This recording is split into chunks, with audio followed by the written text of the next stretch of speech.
নমস্কার বন্ধুরা, আজকে দুপুরের লাঞ্চ মেনুতে রেখেছি গরম গরম এক বাটি ভাত। ভাতটা ঠিক মাঝখানে রেখেছি বলে একটু সাইড করে নিলাম। তারপর আপনার একটু জল নিয়ে নিলাম। আর প্রায় প্রতিদিনই আমার বাড়িতে এই মিষ্টি ডগার পোস্তবাটাতে পাতুরি খুব হচ্ছে, ভালো লাগছে খেতে বলে নাকি খুব খাওয়া হচ্ছে এই জিনিসটা। আর সত্যি কথা বলতে কি, এখন গরমের দিনে খাবার কোনো অপশান খুবই কম বলে ওই পটল, ভেন্ডি আর এই মিষ্টি কুমড়া ডগা, ঢেঁকি শাক এগুলো চলছে আমাদের বাড়িতে।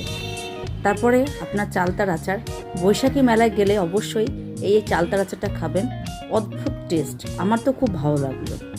তবে হিং আছে। আর আপনার পটল আলু চিংড়ি দিয়ে ঝোল, আপনার একটু ঝোল ঝোল করে করেছি যেহেতু আজকে ডাল করিনি এই জন্য। আর সাথে নিয়েছি পাতে টক দই। গরমের দিন একটু টক দইটা থাকলে পরে বেশ ভালো লাগে খেতে। এই আজকে আমার